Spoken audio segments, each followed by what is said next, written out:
Every so often, we witness profound changes in the art world. I'm not referring to days, weeks, months, or even years, but decades. And I'm not talking about the rise of art fairs or the proliferation of museums founded by serious collectors. My concern is with the images artists execute, the mediums they use, the size of their art. For example, Abex gave way to pop minimalism and color field. There are times when suddenly a whole new ball game is being played. The rest of us need to adjust to this situation when something like this occurs. H.W. Jansen once said, "Art historians tidy things up so that artists can mess them up again." When I walked into Mary Weatherford's solo show at the David Kordansky Gallery in Los Angeles about a year and a half ago, I recognized a new moment was upon us. There was an inkling that this was about to take place when Laura Hopman organized Forever Now at the Museum of Modern Art. Now it's crystal clear that this is the very best time to be making abstract art since the 1960s. Since Mary's show at David Kordansky, I've written on her paintings, as well as several members of her generation. While going forward, they also are looking back. They make abstractions that feature representational imagery. Collage elements are incorporated. Often, size can be equated with ambition. Color is critical. Sometimes a painting is paint-free. What's old is new. Synthetic cubism, a style associated with the second decade of the 20th century, is more relevant than ever. For several months, I've been saying to friends that I haven't cared this much about politics since the 1960s. The other day, I noticed I've been saying pretty much the same thing about abstract art. It hasn't been this exciting since the 60s. Is there a connection? I think it seems obvious. Why does all this matter? It's because abstract art has the ability to change who we are, our essences. As Helen Frankenthaler used to say, it gets you where you live, in your gut and in your heart. So, Mary. Phyllis, thank you. Oh, well, they're okay, beautiful so paintings. I wanted to have a conversation with Phyllis because it's fun for me to have conversations, not just give a talk. But thank you everybody for coming. Hope you're having a good summer. Still hot. Yeah, it's always summer or it's raining. It's like, really. You should take some of the rain back to LA. Yeah, we need it. So I don't know how we're going to start. How are we going to do this? Should I? Okay, you're going to ask me a question. Okay, great. About the painting that's in your show from 2018, didn't you say you made the paintings at Gagosian specifically for the space on 24th Street? I was going to call them site-specific, but then I remembered there already was a term, frescoes. I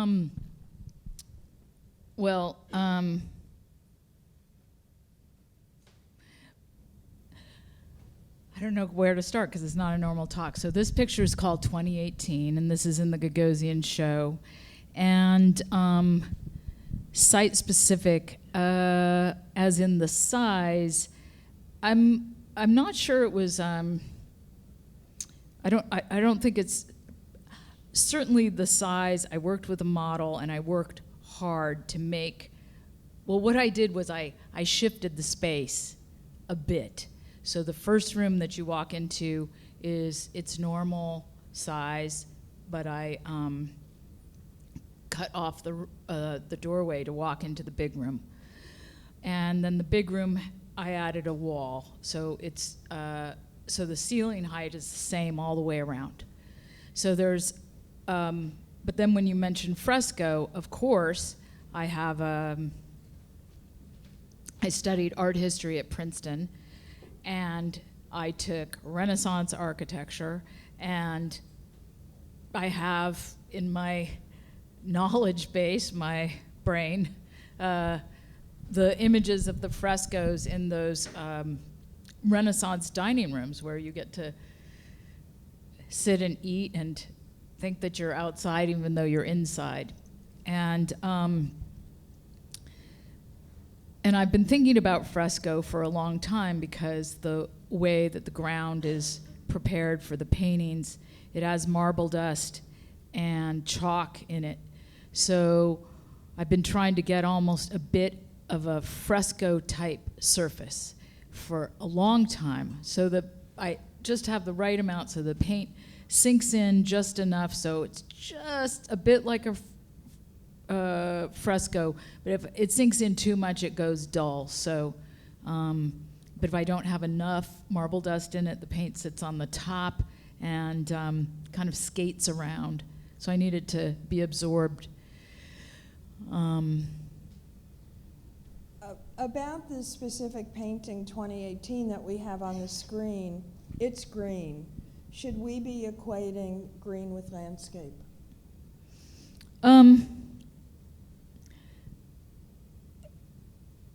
Obviously, green is always landscape, but I think for this one, it, and just to sort of let you into how I paint. So I was working on this painting, and the back part of it is a kind of emerald green.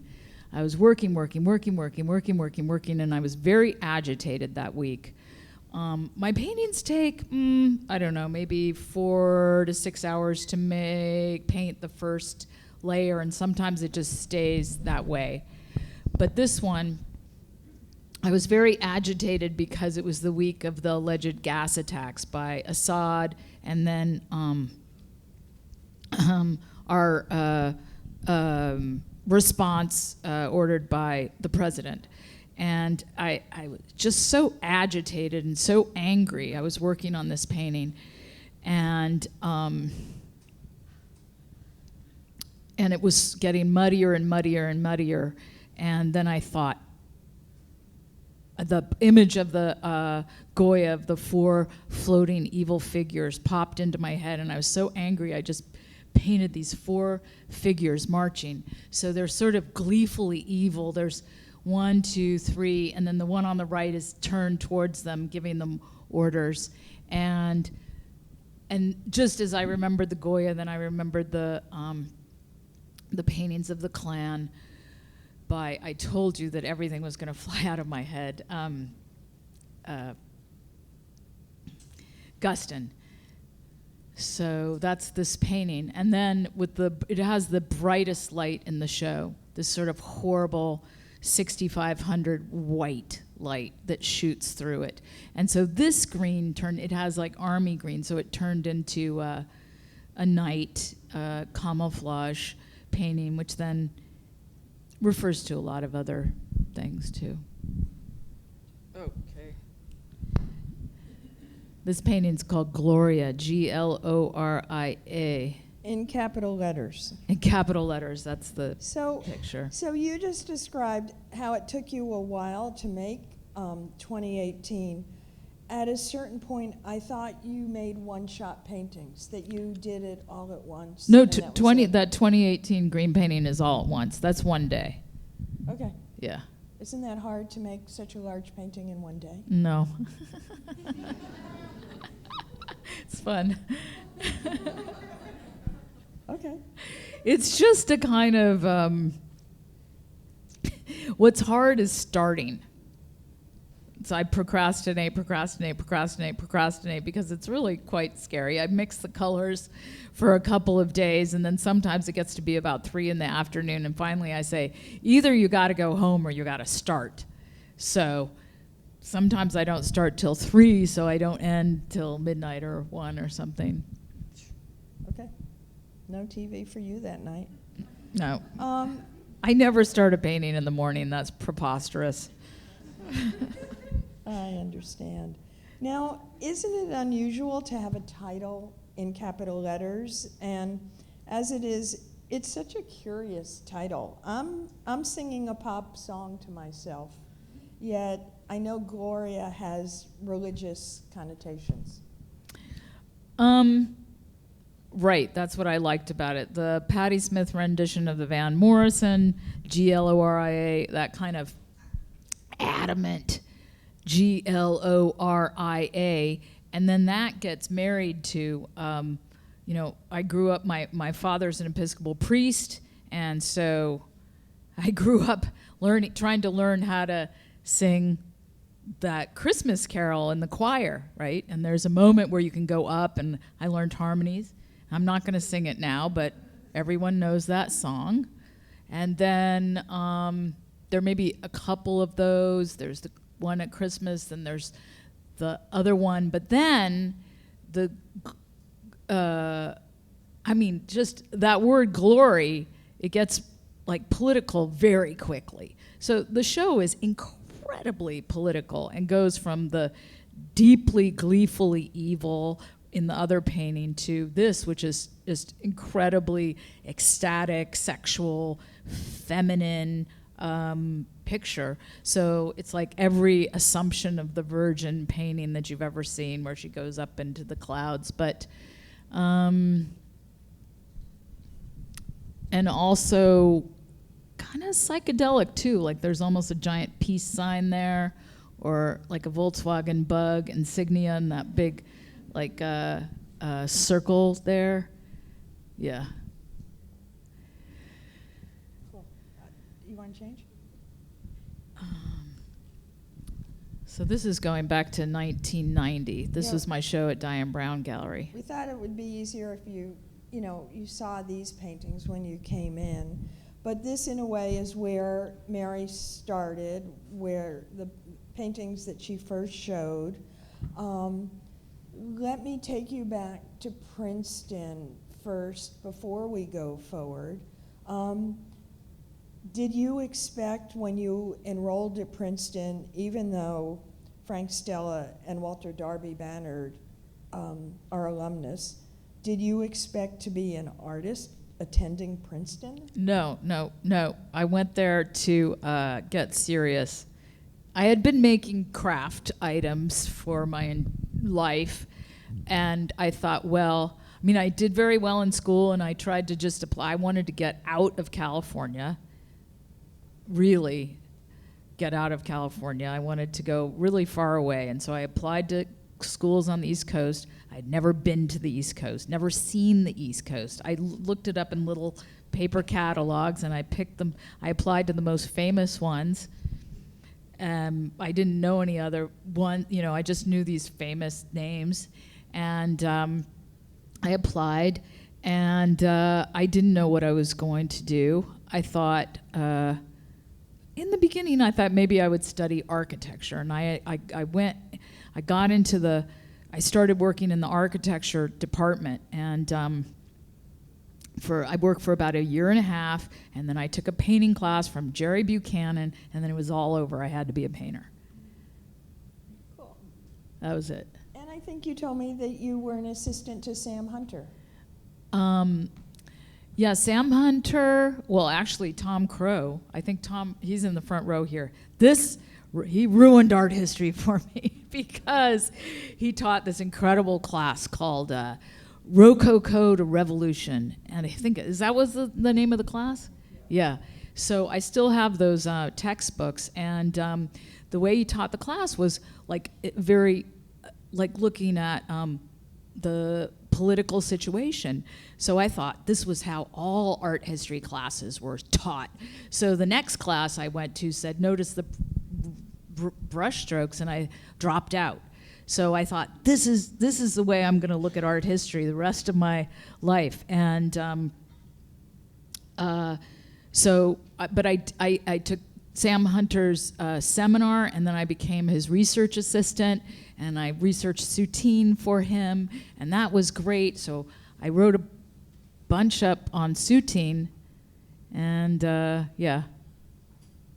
Do you want me to say any more? At least you got a good Soutine show to see when you came. Yeah, here. yeah. Now, these targets, it was a time of appropriation.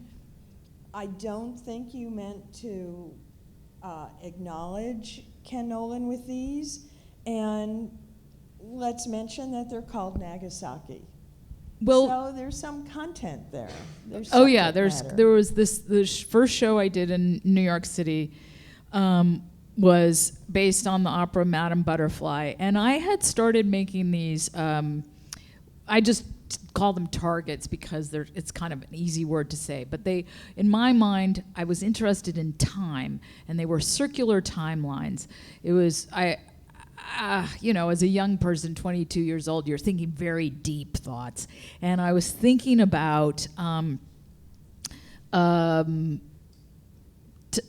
how one event affects another event, and even as a human being. So maybe that my portrait could be like a tree that's cut in half, you know, that I'm the sum total of all my experiences, as is a country, or so that this could be a portrait of just about anything, that I saw these as circular timelines like trees. And of course it's like a reference to Nolan, of course it's a reference to John's, but so all of these pictures I made about the opera Madame Butterfly, which is about U.S. involvement in Japan.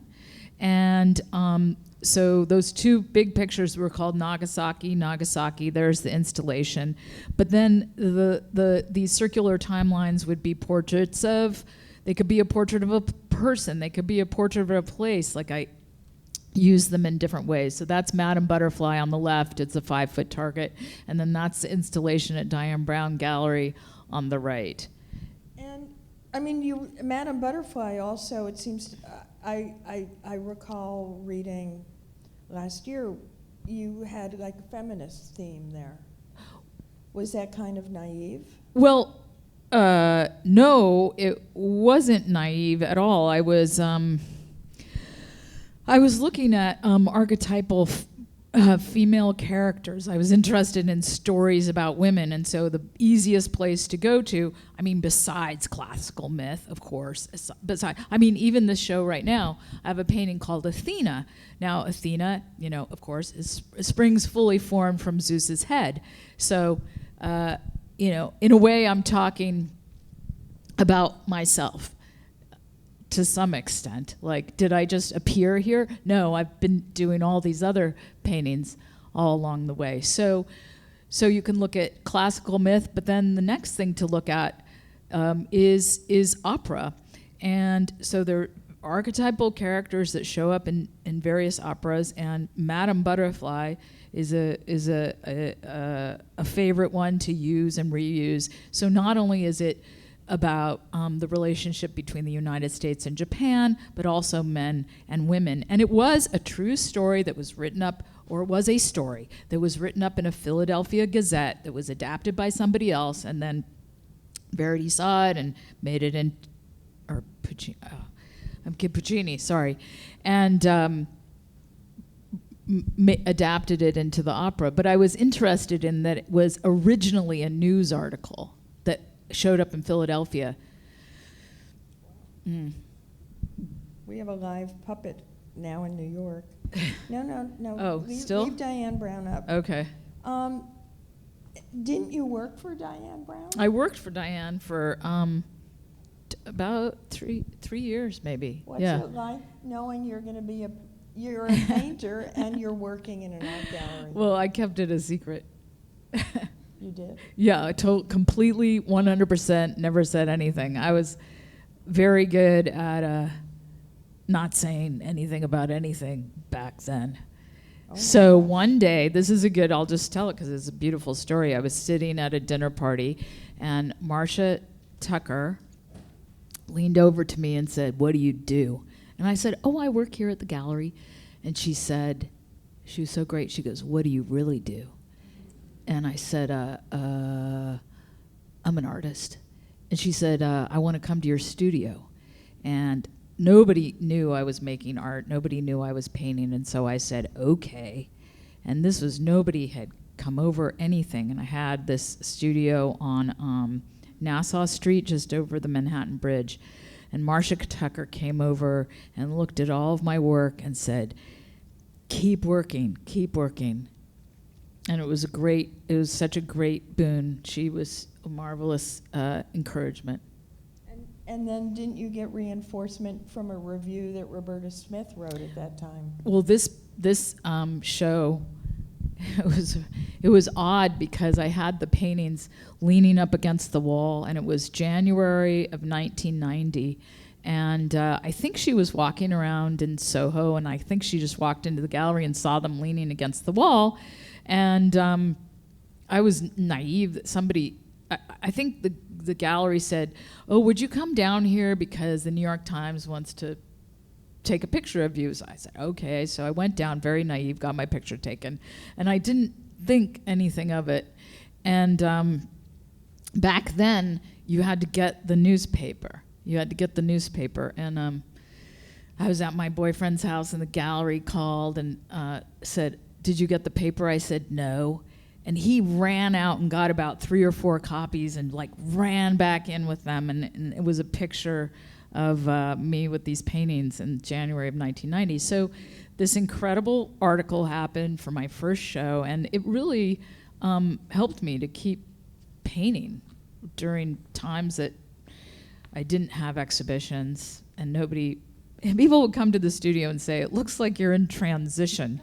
And I think, no, I'm not in transition. I'm not. I'm making strange work, but it's not transitional. Oh my God, that's funny. Okay. 2 more questions. Now, Diane Brown always stands out in my Do memory. them. Diane Brown stands out in my memory for her red hair, and she gave Patty Hamilton tickets to the finals of one of the longest matches at the U.S. Open. I remember that. It was a 5-hour match. But Diane Brown showed Robert Smithson paintings. And I'm very surprised when you mentioned that you like Robert Smithson's paintings. Well, that actually is going to go with the next slide. Okay, then before we go to the next slide. I can talk about Smithson in the next slide, really. Okay. Now, you were living in New York, but you're from California. Yeah. Was that hard living in New York? It's a tough It was town. lonely. It was odd. I mean, I was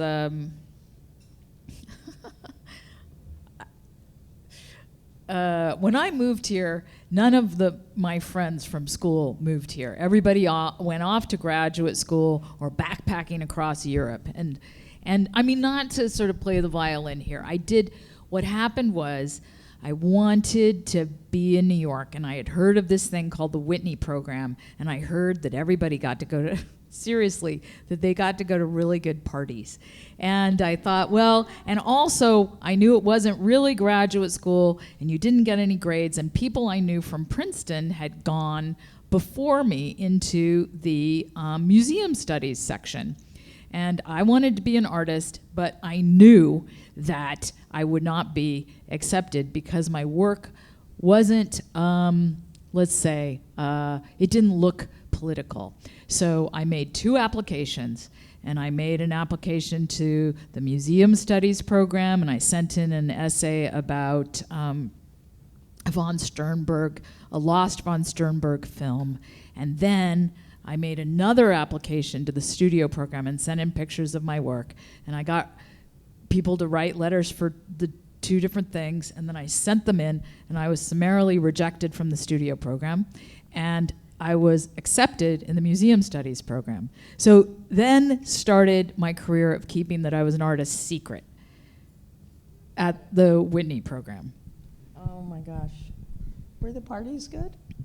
They were. Oh my God. I never went to a Whitney party all the years I've lived here. No, it was the Whitney curators would have joint birthday parties and whatnot. Oh my God. Too much. Yeah. You want to show the next slide? Okay, so this is, you get to talk about, do you want to talk about Smithson a little bit and Smithson's paintings? Yeah, let's start with Smithson's paintings, because in a million years I would never see a relationship between this painting called Space Monkey and Robert Smithson's paintings. Okay, well, Space Monkey is again another Patti Smith song.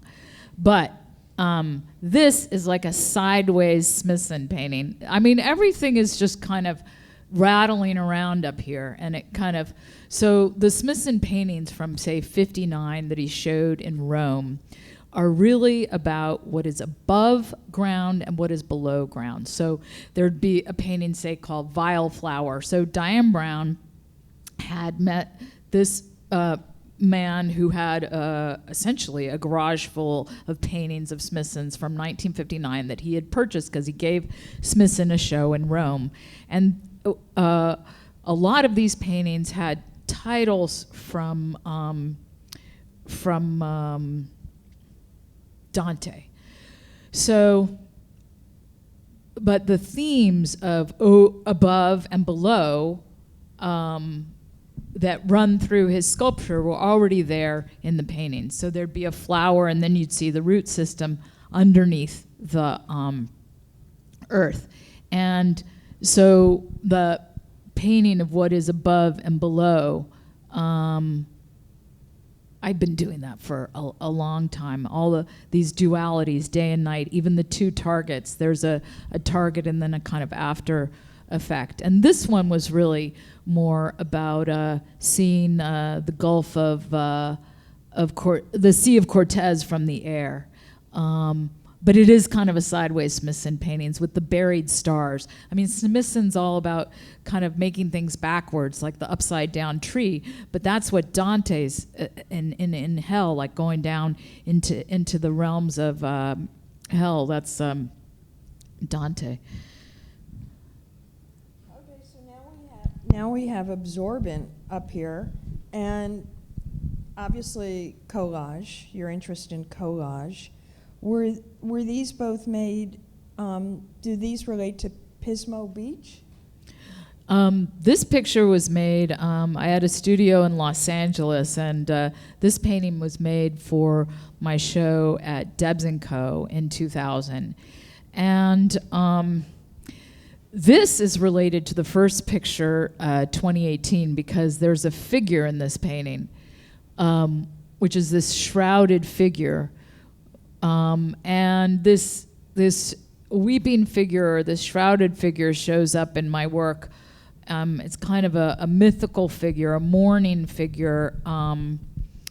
And so there's sponges there, because if you're crying a lot, you need sponges to soak everything up, right?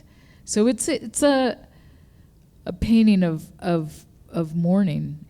So it's called Absorbent. But yeah, it's collage. I started gluing things on the paintings in about 1993. And why? And you were back in LA by then. Yeah, but I started gluing things on the paintings in New York. I right after that Diane Brown show, I thought I could paint in whatever style I wanted to. It wasn't very good for selling paintings, but so I made these stain paintings after that, and I silk screened flowers into them. And I was interested in this idea of, it's almost like a Magritte in a way, with the painting of the open window, but to make a picture that there was deep space, and then that was interrupted, like when I was a young person growing up,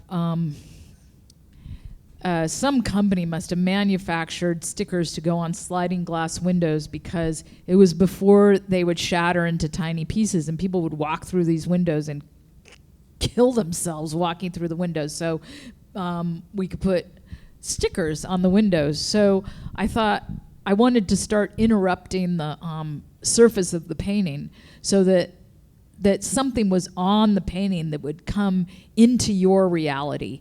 And I think the first time I thought about this was I was in Princeton at a diner on the main street there, and they sold these.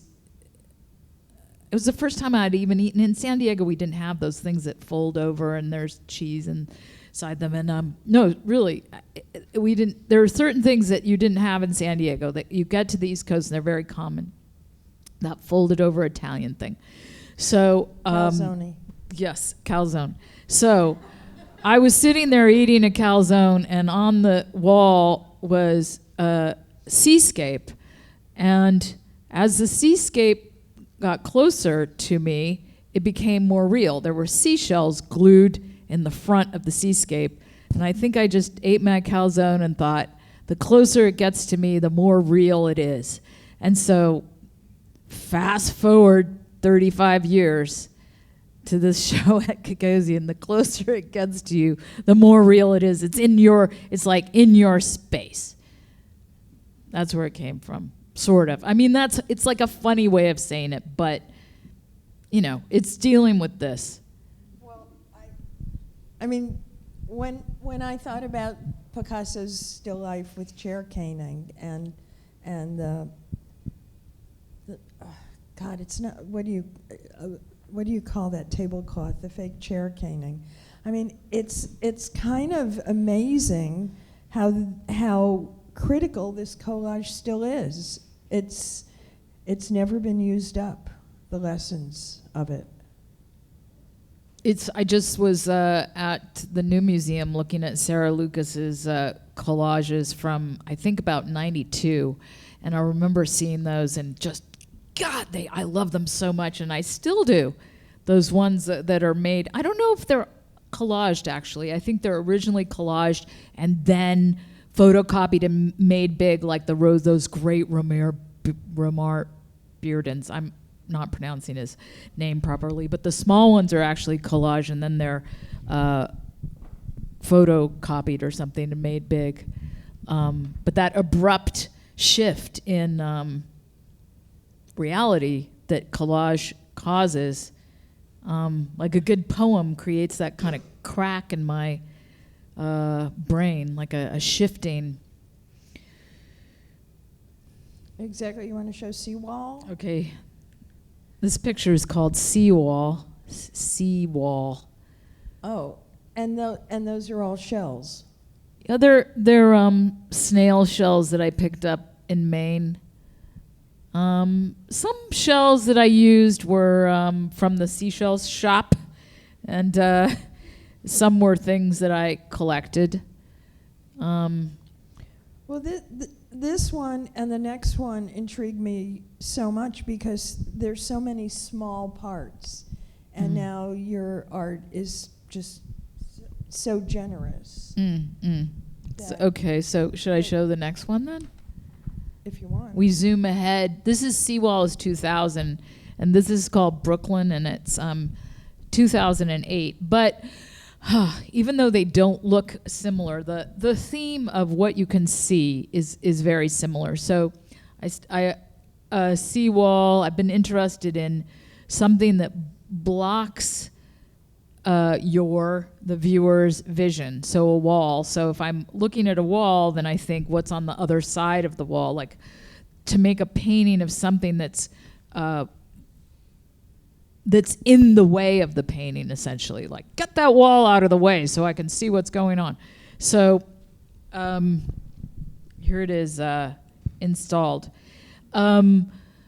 So with the paintings in the show called I've Seen Gray Whales Go By, it's almost like, get that neon out of the way so I can see the painting. And I know that people have that reaction. I have that reaction too. Like, there's something bothering me that's in the way. It's disturbing my vision. So these walls were about painting something that would be in the way. I'm also intrigued by the walls because, you know, in good art history, you're taught about windows, not walls. So. Yeah, so, I mean, I think because I just saw that Magritte show in San Francisco, it's in my head, but I'm sure that he must have a painting where he bricks up the window. I'm sure it must be. And then that wonderful show that was in the Bronx Museum. Well, who's the artist that made all the brick walls? Gordon Matakark? Nope. Come on. It was at the Bronx Museum. Yes. Stephen Wong? Martin Wong. Martin Wong. The Martin Wong show of all the brick walls. Those are so great. You want to show the next two cave paintings? Okay, so this is what's in the way. And then, and we're really You want to put them both up? going forward. This is called Bernard Colors Cave. And this is called Degas Colors Cave. Which intrigues me because with a cave, you don't think of colors, you think of the dark opening. Right. But you saw colors. Now, how did you see colors? Were you working out of doors? These paintings were made of a sea cave on the Central Coast. And after I made the walls, I went to live up on the Central Coast, which is San Luis Obispo, and I was actually looking for something to paint. And I was just, and specifically, what will I paint? What will I paint? And I found this cave, and the minute I looked at it, I thought, ha ha ha, this solves my figure ground problem, because I'm going to paint the thing that isn't there. I'm going to paint the thing that I can't see, because I can see the outcropping of rocks, but I can't see the cave. And it was really great because I made a lot of watercolors on the beach right there. And people would come up to me and say, "What are you painting?" And I'd point to the empty part, and they get confused. It was wonderful. Because it was almost like, you know, some kind of a, you know, Zen, like, where is the painting? Like that exercise, that philosophical exercise, like, where is Mary? Well, I'm here. Like, is this Mary? And then you throw the arm away. Am I still Mary? Yes. You throw away my other arm. Am I still Mary? Yes. You throw away my legs. You throw away, like, you get down to my head. Am I still Mary? Well, yes. Then you throw away my, where am I? This is, you know, that philosophical exercise. So where is the cave? Well, the cave is never there, really. So what I liked about these was that the language shifted it from a blob into a cave. So one day, no one will ever know what it's called, and everybody will think it's just a blob. Too much. Or a head, or something. We're now going to treat you to a series of influences, and Mary picked the next image, which I must say I visited a lot at the Met Breuer. It's a late Titian, and late Titian always enchants me because I feel like Titian and Verdi and Shakespeare and some other people show you what a lived life is. You see their early work, their middle period, their late work. It's like this flayed Marsyas by Titian and Donatello's Mary Magdalene really give you a sense of a lived life. Now, do you think that's a subject of abstract art? Oh, yeah. I mean, isn't this one of his last paintings? I mean, it's just an artist's aspiration to paint the best paintings at the end, right? This is, I mean, I can't even talk about this painting. It's so evil and good. It's a great evil painting. Well, it was an amazing painting to have at the Met Breuer and to realize Breuer designed that building for old master paintings. That was kind of astonishing. And why did you pick this Titian of all Titians?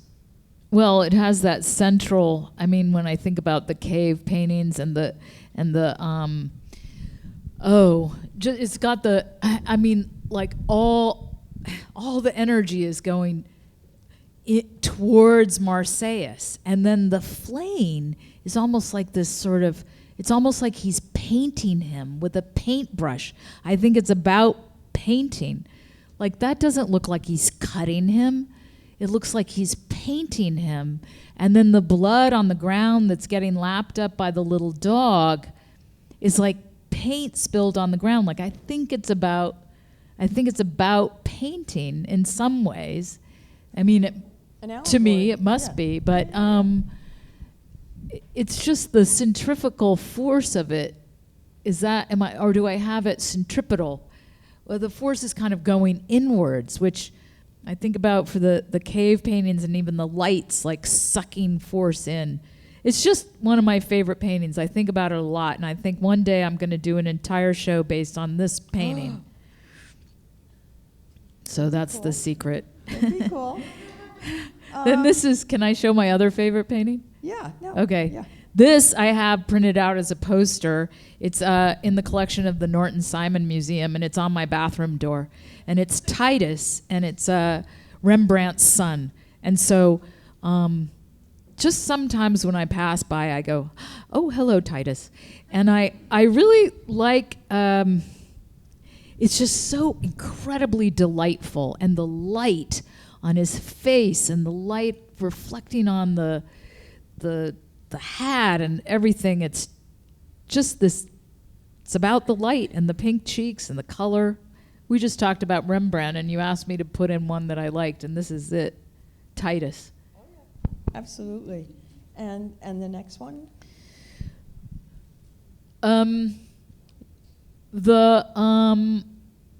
This one in particular, I don't know. It's in the collection of the Metropolitan Museum of Art, and most of the things that I put in slideshows are because they allow you to download things from their collection. And so I wanted to put it next to a picture that I made for David Kordansky for an exhibition called Like the Land Loves the Sea.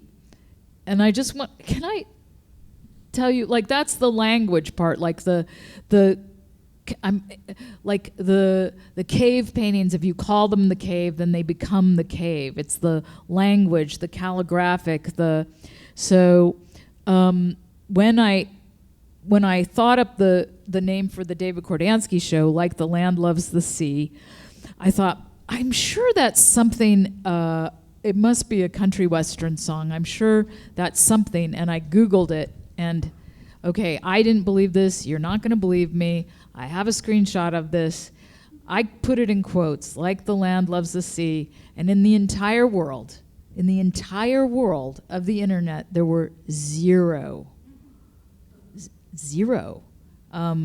hits. It didn't exist. And so the titles of the shows and the titles of the paintings, and the gallery knows this because I've spent the last 3 weeks trying to think up a name for one of the pictures in the show, and I didn't even have the name when the show opened, but the titles are really important. So this picture is called Blue to Blue, and it resembles so much a body, and the figures start to come out more and more in this show, like the rib cage there, but it resembles a body, but it also resembles a Chinese calligraphy.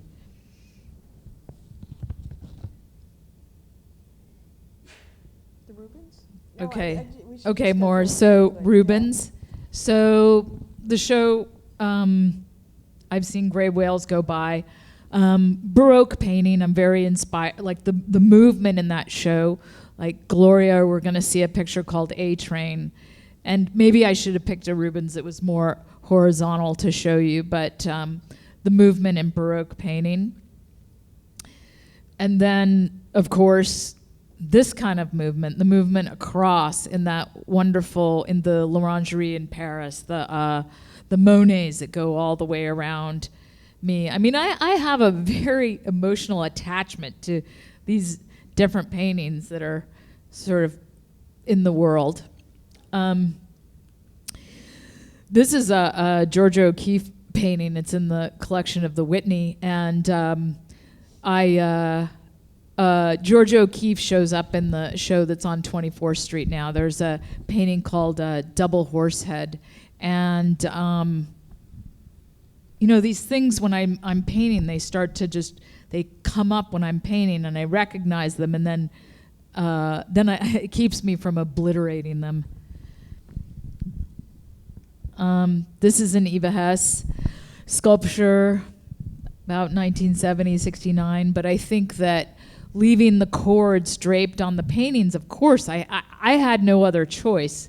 I mean, Krishnamurti says that, like, if you think you have a choice, you better think some more, because, you're not seeing clearly. But to let the cords drape across the painting, I got that idea. I was in Bakersfield, and I was working with this place called Center Neon, and one of the owners of the shop told me that she was in Guadalajara, and she saw a neon sign in a shop window, and the cords went all the way to the back of the shop to plug in. And I listened to her, thought, that's the answer. Because at the beginning, the neon shop wanted me to drill holes in the painting and drop them behind. I said, no, we're going to leave the cords on the front. And then once I had the idea, I knew that was my ode to Ivar Haas, and then bridges, and, the Brooklyn Bridge, and catenary curves. This always intrigues me because, did you ever want to make sculpture? I did. I made sculpture at Princeton. I made wood sculpture that looked just like this. I copied this. This is Mary Miss. I was constructing things. This is Battery as an Park undergraduate. Because I grew up constructing things. I grew up sewing and making all kinds of tide pools and flower pots, different kinds of crafts. Cool. I don't know why we put the Fontana in. We put the Fontana in because it's like the neon paintings are like a backwards Fontana. Okay. An inside-out Fontana. And now this is astonishing. Tell the whole story of Bakersfield and how you got involved with the neon. This is a restaurant up in Bakersfield. It's a Basque restaurant, and there are about 3 or 4 up there. If you ever have a chance to go to Bakersfield, go to the Basque restaurant. And the short version of the story is I was asked by my friend Joey Cotting to do a residency in Bakersfield, and in 5 weeks you had to think of a show, work with the students who are going to be your assistants, and put up the show. And he said, well, I've never had a painter do it, so I don't know what the students are going to do. I said, don't worry, Joey, I'll think of something.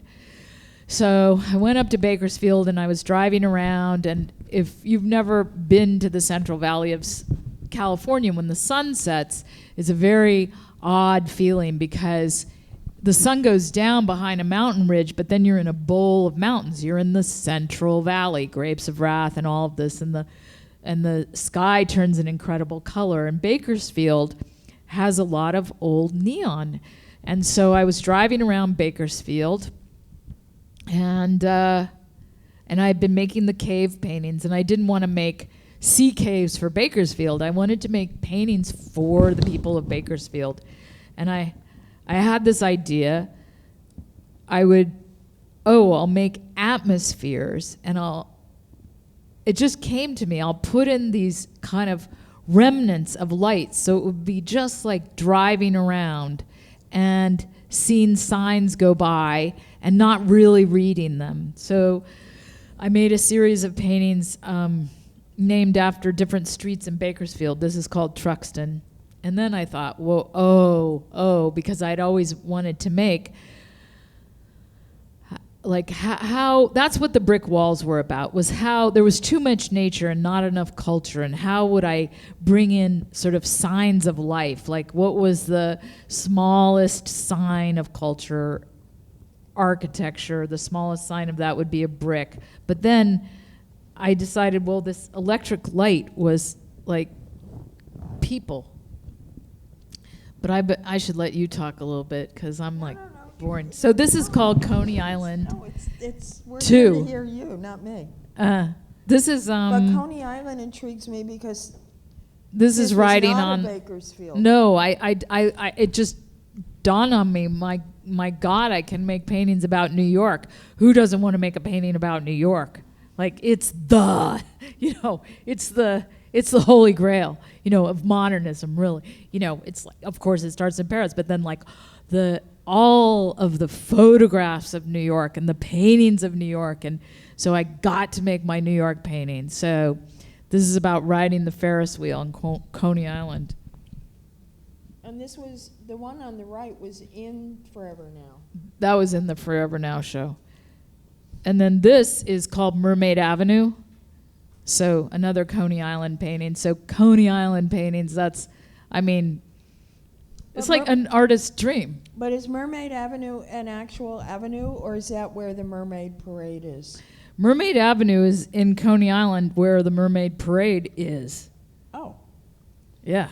Okay. So that's called Mermaid Parade, which I think accurately depicts a mermaid parade, because you're going to go pass right between those lights. It's fantastic.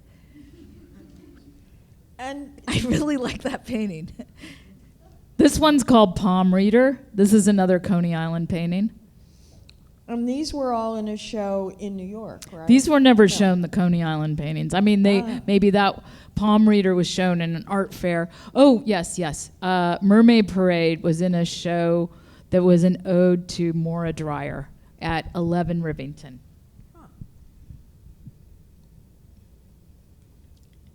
And they're Then the smaller- paint started getting more involved. And these are smaller than the paintings on 24th Street. They're smaller, but you can tell by the floor that they're not terribly small. Then I started making paintings about Los Angeles, which is dirty. Los Angeles is dirty because of the tires. So when you live there, there's a thin layer of black dust on everything eventually from the freeways. Then why do they always say New York is dirty?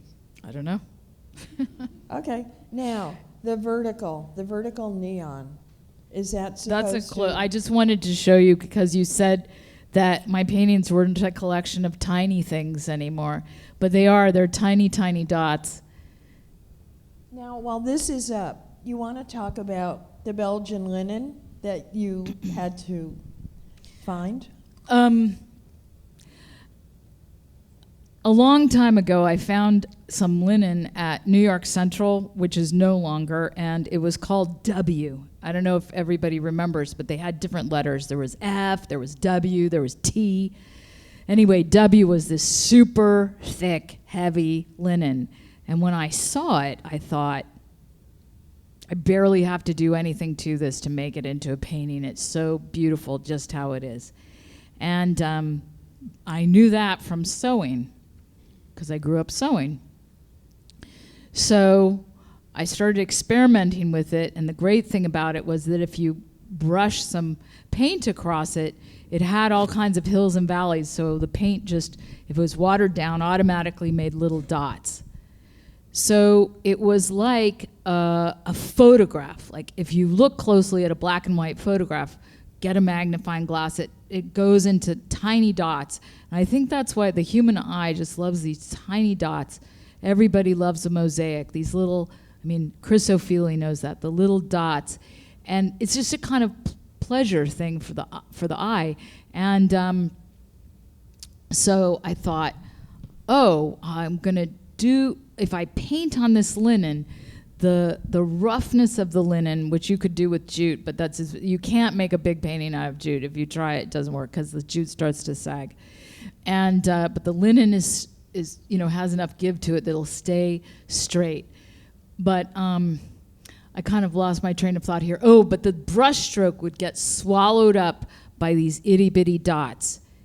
So the painting would be very different if it was on a smooth surface, then the brush stroke would be, very primary. But the brush stroke gets kind of mitigated by the roughness of the linen.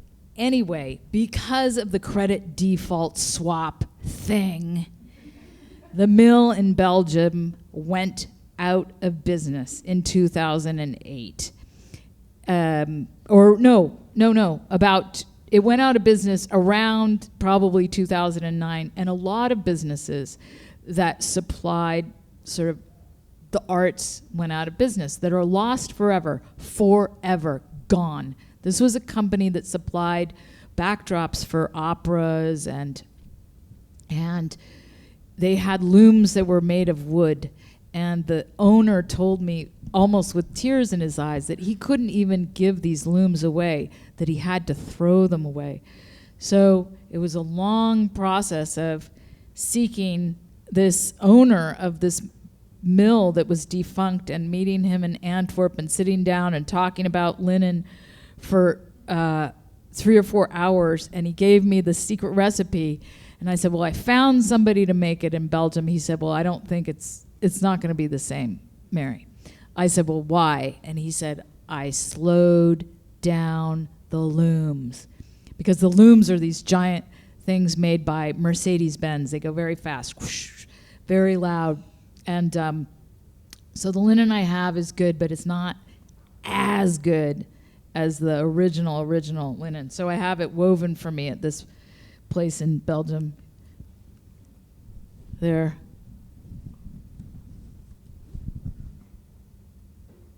That's from 2015.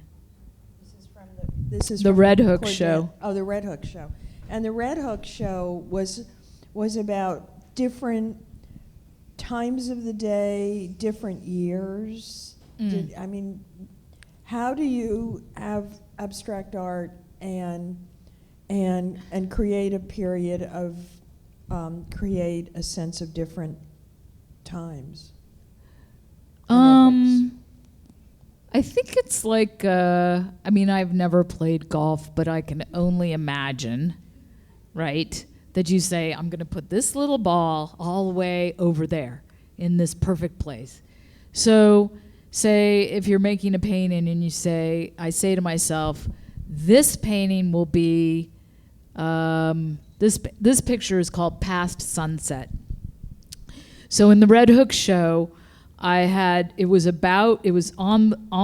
in Red Hook in a disused warehouse, and I had this idea that I wanted to make this painting about the waterways of New York and everything that's happened on the water in and around New York, so that the show would be, in my heart, and I don't know if it would ever be anybody else would understand it or know it, but it would be about the history of the New York waterways, starting with Verrazzano all the way through all the different, everything that's happened, the people that have come on purpose, the people that have come against their will on boats to New York.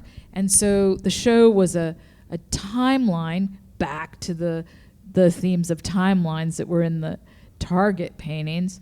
The show was a timeline of the waterways of New York, and then it was simply a clock of the times of day. So this is called Dawn Channel. So the show was arranged from dawn to deepest night.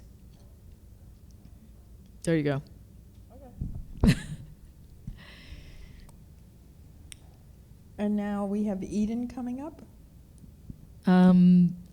So these were some of the first big paintings. It's almost 10 feet tall by almost 20 feet across, which are the pictures at Gagosian are this big. And this one's called Eden. And this was a very joyous show. I was very happy to be alive. And I just made paintings about just like in many ways happiness. So this is after Gauguin. I love the horizontal Gauguins. And then I thought, and then there's almost like a windmill. So I kind of called it Gauguin's windmill to myself, but it's called Eden. And then there's a tab, and then there starts to be stuff that shows up in my paintings a lot. The tab at the top there, I've worked in offices all my life, and there are always little tabs on things if you need to find them. So that helps you find the painting. Love it. I love it. And I think you told me that a lot of people sometimes ask you, how do you know when you're done? Yeah.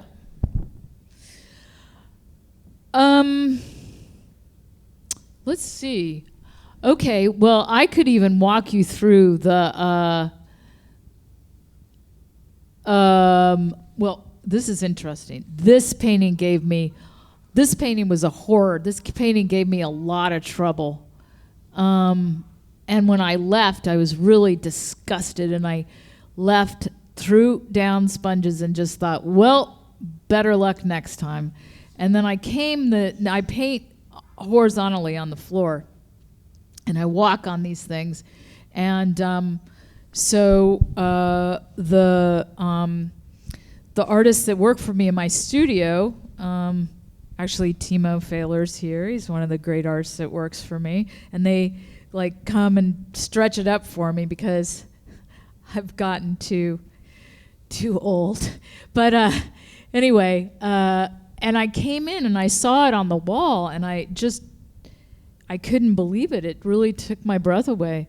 And then this one, how do I know when I'm done? It's just when I go up on a ladder, up and down a 12-foot ladder, and I look down on it. It just seems to sort of find a spot where I know that if I did anything more to it, it wouldn't be better. It would just be different, and I might lose the things that are compelling to me. Should we end with the next one? We could. I could tell you what's compelling about this. What shocks me is how much variety there is.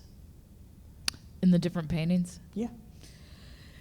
Well, yeah, Not because just it's somebody putting neon on a painting. No, it's improvisation. The paintings are improvised. I set out to paint this day. You can't when you go to see it in person, you'll see the green is a very specific color. I set out to paint a bower of red berries that I see every day when I drive down to my studio. So I put in the foliage, and then I started to put in this bower of the red berries, and I was on the ladder, and I thought, it looks like a bird. It looks like a chicken, and it looks like, because I wake up and it's subconscious, like there's a rooster in the canyon, and I miss being home because the rooster, and it crows right before dawn. It's like there's a rooster that crows, and when I saw it, I thought, oh, it's the rooster. And then when we stretched it up, it was such a violent painting.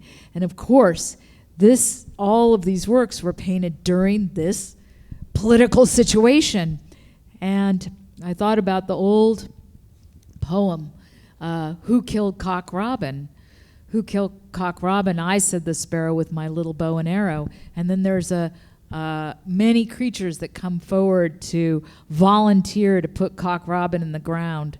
And when I saw this image of this bird being attacked, and I thought about people being of course it's like, I have all these biblical stories. It's like the Good Samaritan being attacked on the road, and then I think about these young boys who have been shot down, just, of course we all know, like playing with a toy gun. So this picture, to me, all of the pictures in the show really have so much to do with the current situation. They became much more the show, David's show, was made. A lot of it was made when Obama was still president, and then it shifted, but it took a while for things to sink in. So this show is much more serious, the one we have now. Cool, and I guess we should end there. Okay. Okay, thank you. Thank you.